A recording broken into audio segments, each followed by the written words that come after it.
Funding for this program is provided by Annenberg CPB to advance excellent teaching.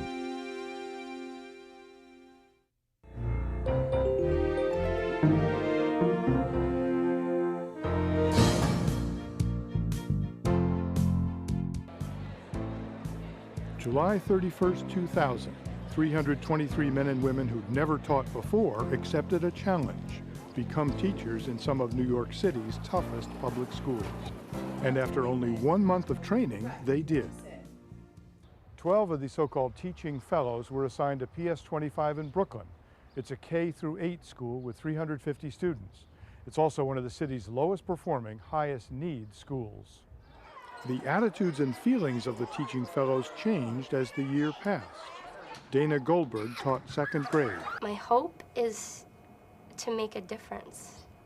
If I could get one child to improve from start to finish, then I've achieved my goal. I came in here with this bright-eyed idea that I'm going to change the world.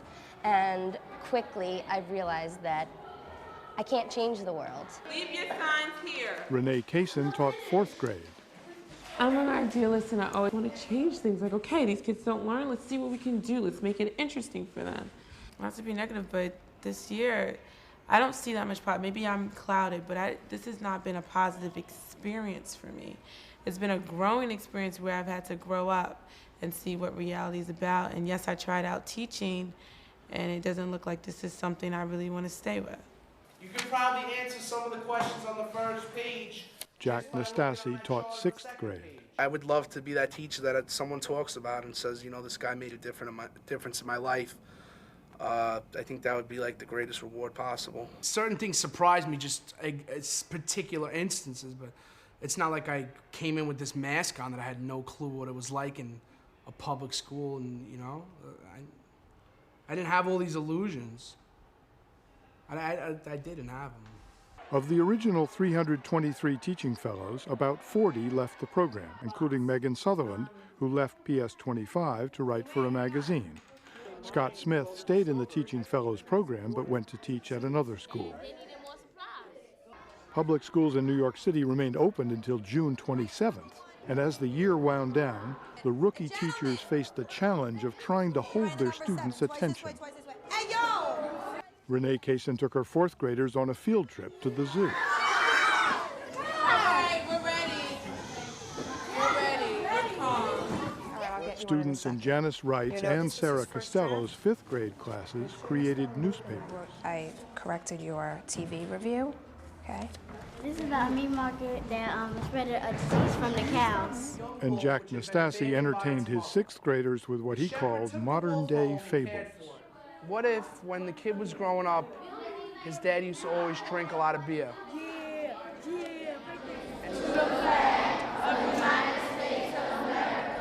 The last week of school was a time for parties and award ceremonies, including prizes for those who'd done well on the city and state math and reading tests. For your achievement in the reading skill. Joseph was the only one who scored a 4 in the reading test. PS25 had devoted a great deal of energy to the standardized tests, suspending instruction in Spanish, music, art, and phys ed for 1 month in order to practice for the math and reading tests. In the end, however, only 43% passed the math exams. Reading scores did improve, 66% passed, and that was cause for celebration. If you're in 3, 5, 6, or 7, and you received a 3 or a 4 in reading, you got a shot at winning one of the bikes. Pick one. Stewart, last name Stewart. Call your mom, tell her you won, and as soon as we can make arrangements for him to come up, you guys are all set. Congratulations. Now you got to get a helmet, you know. However, the results were not good enough to get PS25 off the state's list of low-performing schools, as Principal Leroy Johnson acknowledged.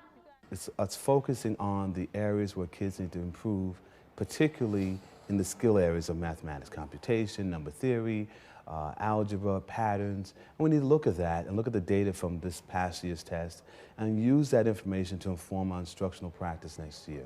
At year's end, we sat with Jack, Renee, Dana, Sarah, and Janice.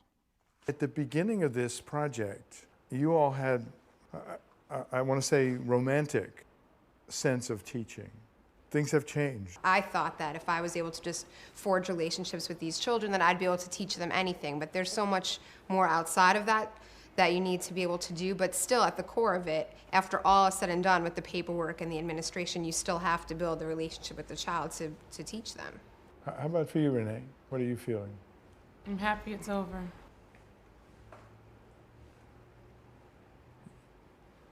Tell me more. It's been hell, and I'm glad it's over. The hardest thing for me was figuring out how to balance the emotional impact of this. I think we've all struggled with the emotional side of going home with things.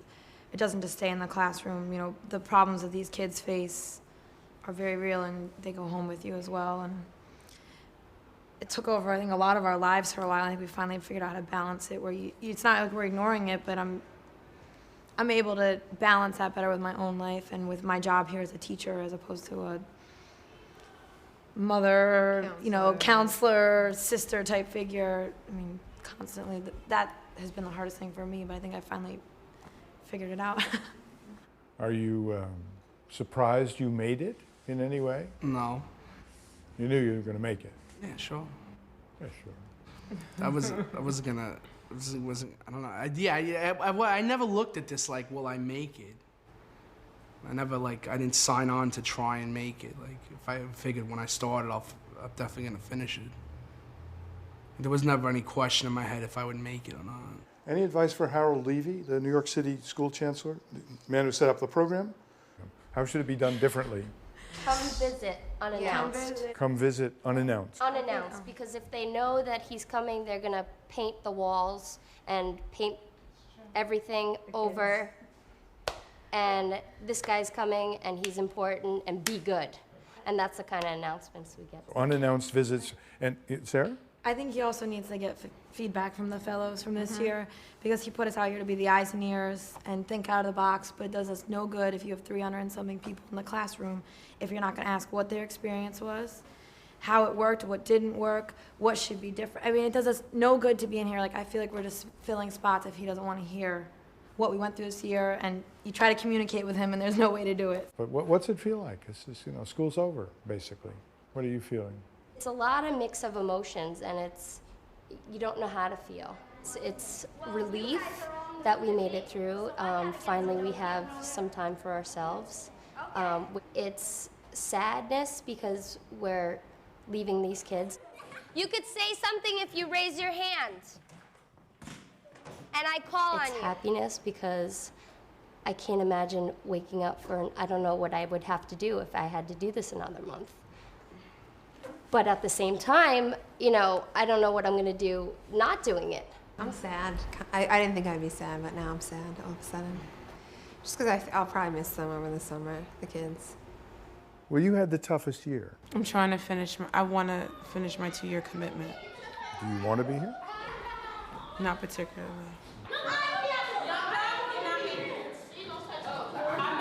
I'm not particularly going to miss any children. Some of them I like more than the rest, but Joanna and Charmaine, enough. Maybe I just need to try this out to see that maybe children are just not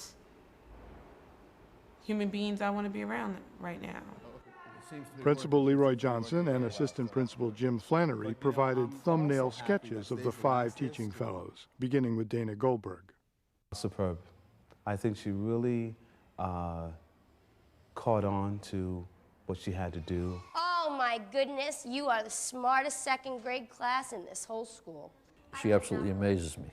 She walked in here and she possesses skills that you would expect from a teacher that maybe had 4 or 5 years experience. She's got a passion for teaching, that woman. Sarah Costello. Breath of fresh air. She's always bright-eyed, always eager. She's young, she's vibrant, she's intelligent. She's done some really remarkable stuff in writing with her classes. They put together magazines and newspapers. She's always publishing students' work all the time in the classroom. Jack Nastasi. He's got a fantastic rapport with the children. He's brutally honest, and that's refreshing. I'm really proud of his accomplishment. There are times when you talk to Mr. Nastasi and he's like, I don't know, guys. But he hung in there and he really overcame a lot of obstacles and he made a difference. Janice Wright. A smart teacher, a prepared teacher. She had a little incident last year. She broke up a fight, got hit herself. And she was more concerned with the child. That says a lot about a person. Renee Kaysen. She has brought a lot of good to the school, and she wasn't a teacher who came into the classroom and sat down and read a newspaper all day and let the kids run around in circles. So it's just a matter of her recognizing and really building her own esteem to do this kind of thing. She has trouble with class control. And for a new person who walks into a room and loses a little bit of that control in September, it does get progressively worse. I think if she walked into that same class next September, 99% of those problems would go away. Is this what a circle looks like? Beginning teachers receive one of 3 ratings: satisfactory, doubtful, or unsatisfactory. All 5 teaching fellows receive satisfactory ratings and have been offered positions for the fall. Would you like to have more teaching fellows? I would, absolutely would. That's what we need in education. We need people that are dedicated and that have a passion to teach kids. Who did this? Carlita? And that it was time to say goodbye. It must be tough. We've been with you for the whole year. But Yeah, they're my first class, so I'm probably a little more attached. you're going to be back in September? Yes, I will. I just said goodbye. You know, I'm going to miss him, but I'll see him again. You'll be back in September? Yeah, I'm going to be back in September. For me, it's very emotional because it's been such a rough year. Will you be back in September? Absolutely. No question. Well, I'm glad we're all mutually happy to go. Will you be back in September? Yeah, I'll be back. Coming back. I will be back. It's very sad. It's very sad. You have a big smile on your face. I know. Because I'm proud of them. Will you be back in September? I'll be here, same room. The school system considers the Teaching Fellows program a resounding success. This fall, there'll be about 1,200 teaching fellows, more than 3 times as many as the first year. Summer training's being increased from 1 month to 7 weeks. 7 weeks may not sound like much, but the school system has to hire about 5,500 new teachers for the fall. Many of them will have had no previous teaching experience and no training whatsoever.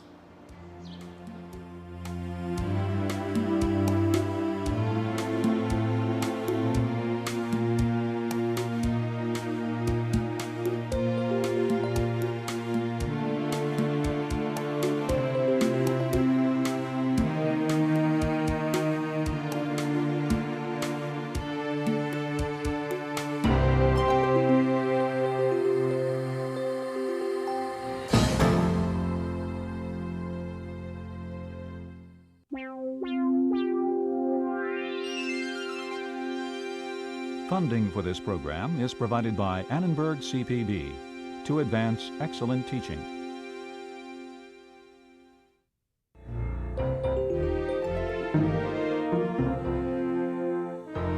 For more information about this series, call 1-877-2-MARROW or write to the address on your screen or visit our website, pbs.org/marrow.